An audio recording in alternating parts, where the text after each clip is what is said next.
ते आज इकडे मनापासून काम करतायत ना, म्हणून तू कम्फर्टेबल आयुष्य जगतोयस. आणि काय रे, मान हवाय ना तुला?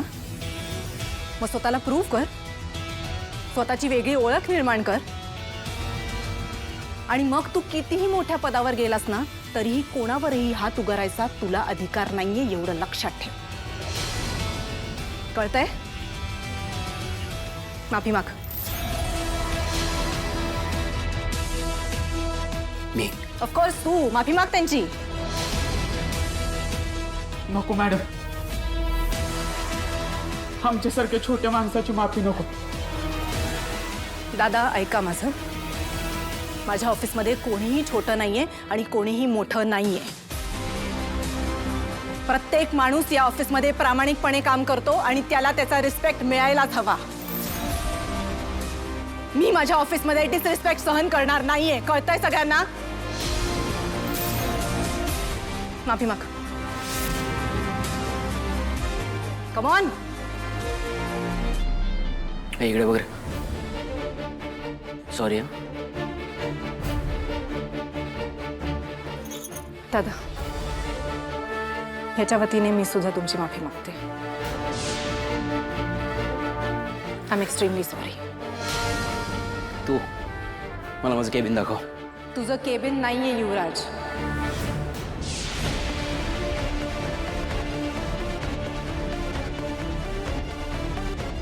मग तुझं डेस्क आहे तिथे. ये. ताई, थांब थांब.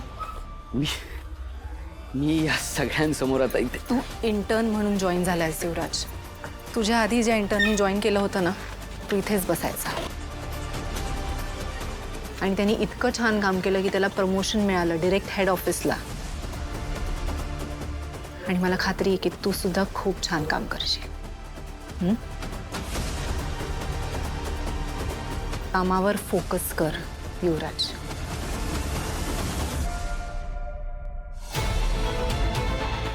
सुरू कर तुझं काम. Start your work. मॅडम तू सुद्धा कामाची सुरुवात कर. And all the best. IDs आहेत सगळ्यांचे.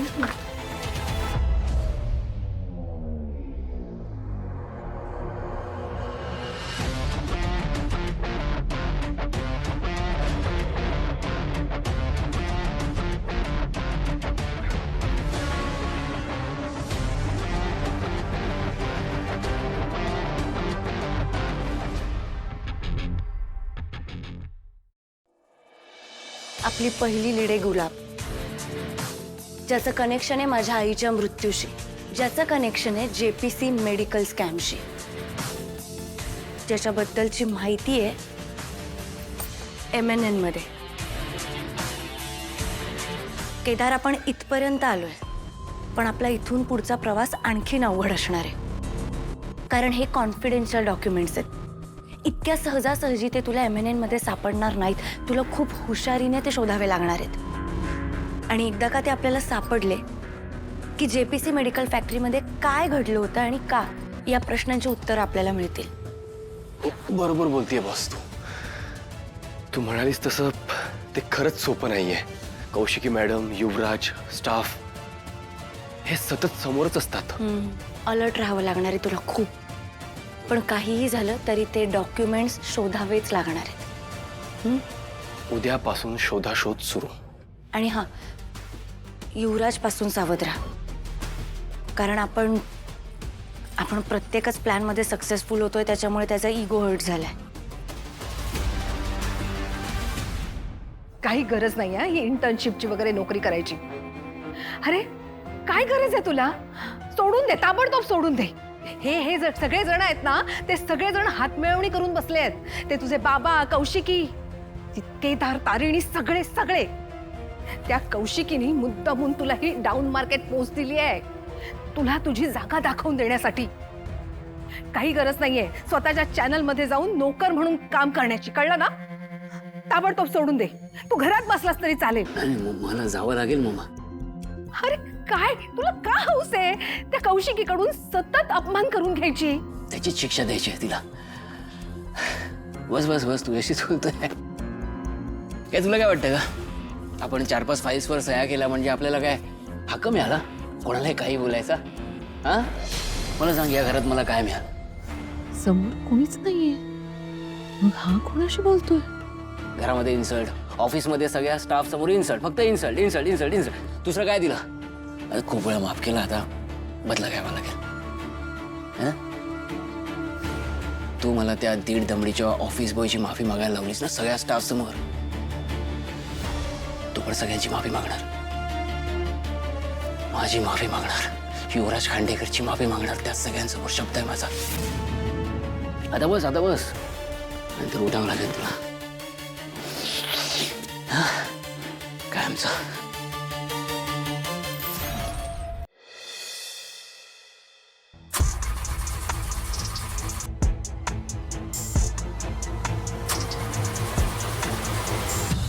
नीट करशील ना सगळं? हो बॉस, नको काळजी कर. सावकाश सावकाश. हो.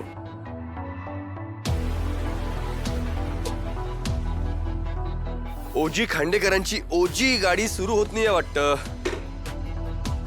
नाही नाही, हे स्टार्टरने गाणी सुरू करतोय. ये आतमध्ये बस, ये ऐकूया एकत्र, ये. दमलं का की हैशा गाणं आहे का? अरे दिसतंय ना तुला सुरू होत नाही ते. अरे मेकॅनिकला बोलवावं लागेल. काय काल ना माझी पण बाईक सुरू होत नव्हती. मेकॅनिकला बोलवलं, तो बोला की वायरनं कट झालीये. मग कळलं की उंदराने कुरतडलीये. मग मी काय आता जोडून देऊ? झाले ना आता नीट, जा मग. मी निघतोय, पण तुम्ही कसे जाणार युवराज सर?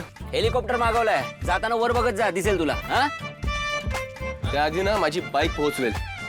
येतोस का? काय गरज नाही. तू वेळेत पोहोचा, कालच्या सारखं. हे काय बायको, निघालोच. चला ओजी खांडेकर, येतो. अरे पण जा ना, मी काय हातात लाल सिग्नल घेऊन थांबलोय का? चालेल. चला येतो हा. भेटूया. येतो हा बायको. बाय. बाय. ए थांब थांब, हेल्पर, ए थांब, ए थांब थांब थांब. ऍक्च्युली माझा नाईलाज आहे म्हणून मला यावं लागतं आता, पण डोंट वरी, मी तुला पैसे देईन तिकडे पोचल्यानंतर, सगळे पैसे ट्रान्सफर करेन. ओके चल. रे आता काय OTP देऊ तुला? चल ना. ए हळू रे.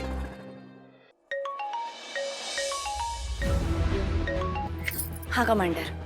हां हे एक माहिती मिळाली बॉस. बॉस तुम्ही जे नंबर्स पाठवले होते ना ते सगळ्यांचे मला आत्ताचे नंबर्स मिळालेत आणि मी त्यांना खोदून सगळ्यांना विचारलं बॉस, पण त्या पत्राबद्दल कोणालाच माहीत नाही. पण एक मात्र नक्की आहे, दयानंद खांडेकरांनी तुम्हाला जी माहिती सांगितली ना, म्हणजे त्या आगीबद्दल, ती मला तंतोतंत सगळ्यांनी सेम माहिती सांगितली. ते केडी सरांच्या आईबाबांना दोघांना ओळखायचे. म्हणजे आगीबद्दल सगळ्यांना माहिती आहे, पण त्या पत्राबद्दल कोणालाच माहीत नाही बॉस. नक्की? म्हणजे तुम्हाला गॅरंटी आहे ना? 100% गॅरंटी बॉस. म्हणजे त्या माणसाशी बोलताना आहे ना, त्यांच्यावर डाऊट घेण्यासारखं मला काही वाटलं पण नाही. शिवाय मला सगळ्यांनी एकच गोष्ट सांगितली, म्हणजे त्याच्या स्टेटमेंटमध्ये सुद्धा काही फरक जाणवला नाही. बॉस मी सगळं चेक केलं. आता काय झालंय, तिथे जुने घरं पाडून आहे ना नवीन बिल्डिंग बांधले आहेत असं सुद्धा मला सगळ्यांनी सांगितलंय. मला जर विचाराल ना बॉस, तर सगळे माणसं मला क्लीन वाटत आहेत. बरं ठीक आहे, मी बघते. Thank you commander. Yes boss.